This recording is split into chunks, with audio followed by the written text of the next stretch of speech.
नमस्कार, मैं कीर्ति पांडे भावराव देवरस सरस्वती विद्या मंदिर नोएडा से। आज मैं आपको कक्षा 12 के इतिहास विषय के पाठ 1 ईंटें, मन के और अस्थियां, हड़प्पा सभ्यता, इसके तीसरे भाग को समझाने जा रही हूँ। और आज हम पढ़ेंगे शिल्प उत्पादन के विषय में जानकारी। शिल्प उत्पादन के लिए हमने देखा कि मोहनजोदड़ो और चाहुंडड़ो, मोहनजोदड़ो एक प्रमुख नगर था, जैसा कि पिछले भागों में बताया। मोहनजोदड़ो और हड़प्पा वहाँ के प्रमुख नगर थे। तो मोहनजोदड़ो जैसे बड़े नगर में भी और चाहुंडड़ो जैसी छोटी बस्तियों में, दोनों में ही शिल्प उत्पादन के केंद्र मिले हैं।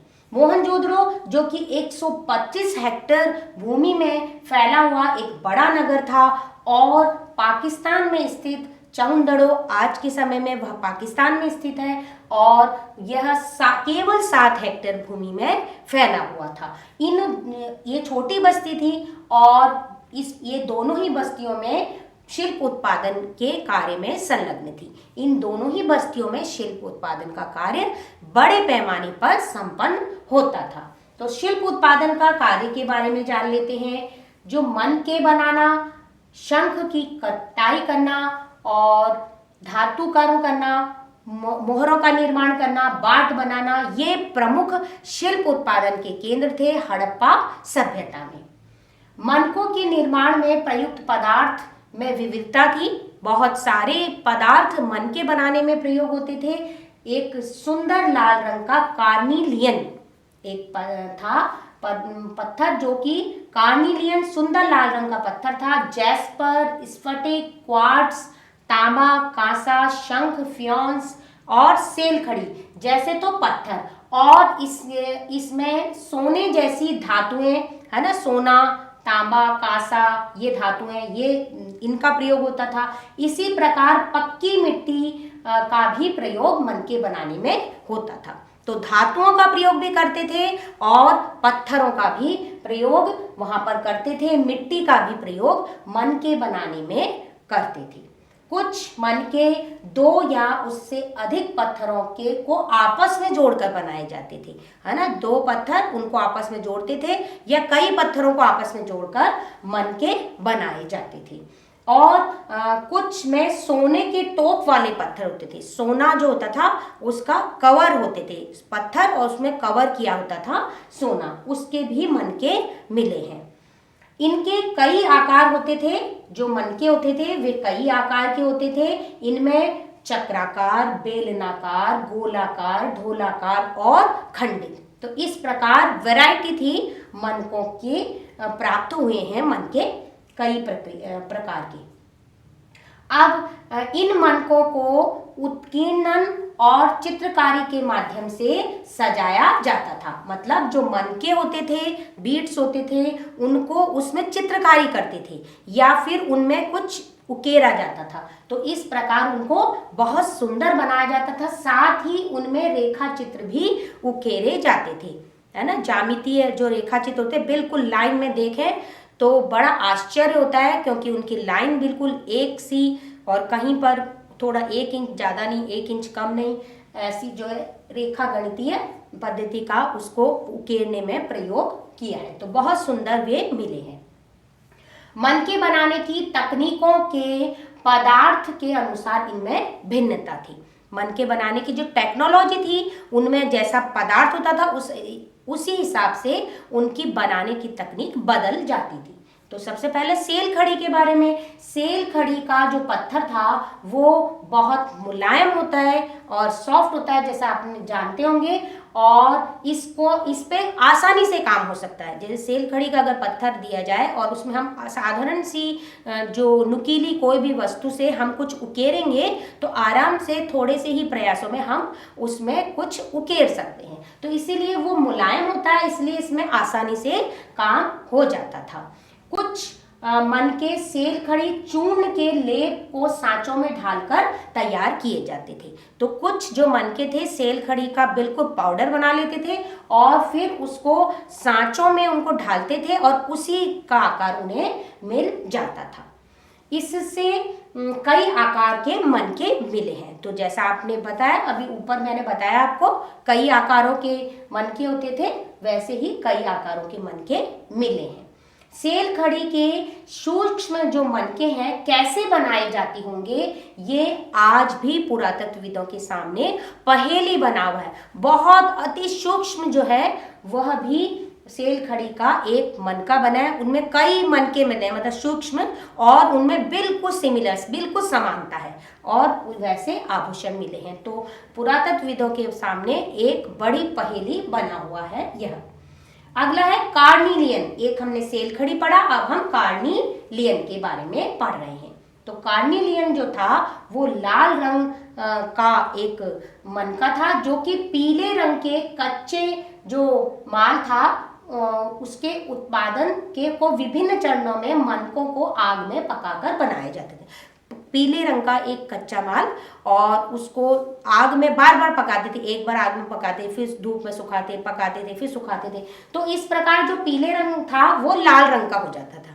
तो इस प्रकार तैयार होता था कार्निलियन का मनका। तो यह प्रश्न आता है कि कार्निलियन को लाल रंग किस प्रकार बनाया जाता था। तो ध्यान रखेंगे, पीले रंग का जो कच्चा माल होता था उसको कई बार जब आग में पकाते थे तो वो लाल रंग का हो जाता था। तो कार्निलियन, और इसी के बारे में पत्थर के पिंडों को पहले अपरिष्कृत आकारों में तोड़ा जाता था।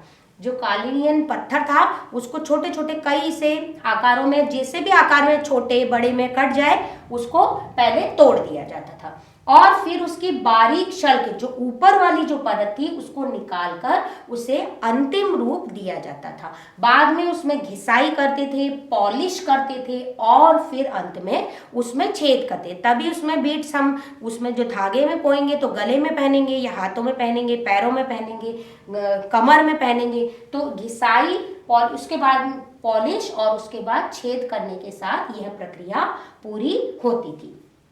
तो ध्यान रखेंगे, पिछले भाग में हमने फ्योन्स के बारे में पढ़ा था, तो और अभी हम पढ़ रहे हैं कार्निलियन के बारे में। तो इन दोनों की प्रक्रिया आती है तो कंफ्यूजन हो जाता है। तो ध्यान रखेंगे, कार्निलियन लाल रंग का था, और पीले रंग के कच्चे माल को विभिन्न चरणों में जब हम पकाते हैं तब इसे कार्निलियन का रंग हड़प्पा सभ्यता के लोगों को प्राप्त होता था। और फ्योन्स जो है कीमती पात्र थे, है ना, जो कि बालू और रंग और चिपचिपे पदार्थ के मिश्रण से बनता था।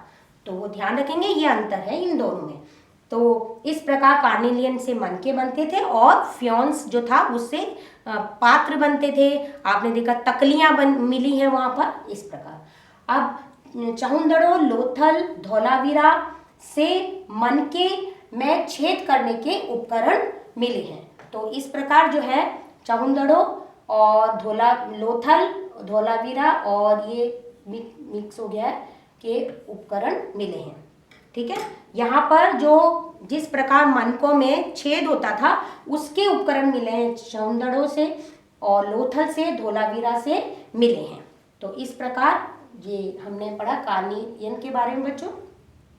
आगे जो है नागेश्वर और बालाकोट, ध्यान रखेंगे बच्चों, इंपॉर्टेंट है। नागेश्वर और बालाकोट दोनों समुद्र तट के निकट हैं। आपको बताया था नागेश्वर के बारे में, जो कि गुजरात में बिल्कुल ऐसे हम देखते हैं, जो बड़ी वाली गुजरात का जो है कटोरी है, समझेंगे उसको, और उसका जो नोक है नागेश्वर, है ना, वहां पर नागेश्वर है। तो नागेश्वर, और ये पाकिस्तान में है आज के समय में बालाकोट, ये दोनों ही समुद्र तट के निकट है, और इन दोनों में ही शंख की बनी हुई वस्तुएं मिली हैं, और वो उनके प्रमुख केंद्र थे। और शंख से चूड़ियां, करछियां और पच्ची कार्य की वस्तुएं बनाई जाती थी। तो इस प्रकार ये शंख से बनाई जाती थी। आगे है इसी प्रकार चहुंदड़ों और लोथल में मनके बनाए जाते थे, और तैयार माल मोहनजोदड़ो और हड़प्पा तक लाया जाता था। तो चहुंदड़ो और लोथल में जो मनके बनाए जाते थे वो मनके मोहनजोदड़ो में पहुंचाए जाते थे, और वहीं हड़प्पा इस नामक स्थान पर भी पहुंचाए जाते होंगे, क्योंकि यहाँ पर जो बना है वहाँ पर जो कार्यस्थल है वहाँ पर जो जिस प्रकार के मनके बने हैं उसी प्रकार के मनके मोहनजोदड़ो में मिले, उसी प्रकार के मनके लोथल में, सॉरी, हड़प्पा में भी मिले हैं। तो इसी प्रकार इनमें समानता है, इसलिए ये वहां यातायात के माध्यम से जाती होंगी। अब उत्पादन केंद्रों की पहचान पुरातत्वविद किस प्रकार करते हैं? जो हड़प्पा सभ्यता के उत्पादन केंद्र हैं, उनकी पहचान किस प्रकार पुरातत्वविद करते थे, इसे हम जान लेते हैं। एक तो प्रस्तर पिंड, पत्थर के जो पिंड हैं वो मिले हैं, पूरे जो शंख हैं वो मिले हैं, तांबे, औजार, अपूर्ण वस्तुएं, त्याग दिया गया माल और कूड़ा करकट। इससे पता चलता है कि शायद वो स्थान जो है शिल्प उत्पादन के केंद्र होंगे। जो कूड़ा करकट है वो शिल्प उत्पादन के कार्य के अच्छे संकेत हैं। जो वहां पर कोई भी उत्पादन होता है तो उसकी जो बची हुई वस्तुएं हैं उनसे पता, विशेष रूप से पुरातत्वविद उससे पता करते हैं।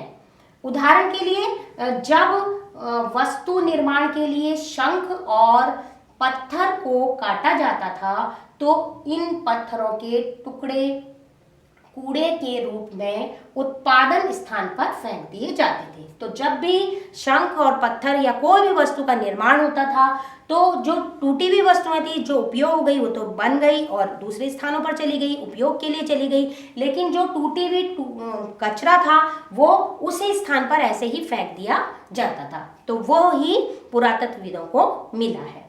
बड़े बेकार टुकड़े को जोड़कर वस्तुएं बनाई जाती थी, लेकिन छोटे आकार की वस्तु के टुकड़ों को कार्यस्थल पर ही छोड़ दिया जाता था।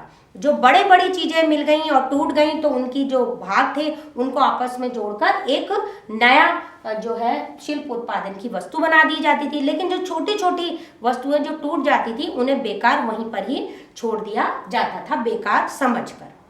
ये टुकड़े संकेत करते हैं कि छोटे विशिष्ट केंद्रों के अतिरिक्त मोहनजोदड़ो और हड़प्पा जैसे नगरों में भी शिल्प उत्पादन होता था।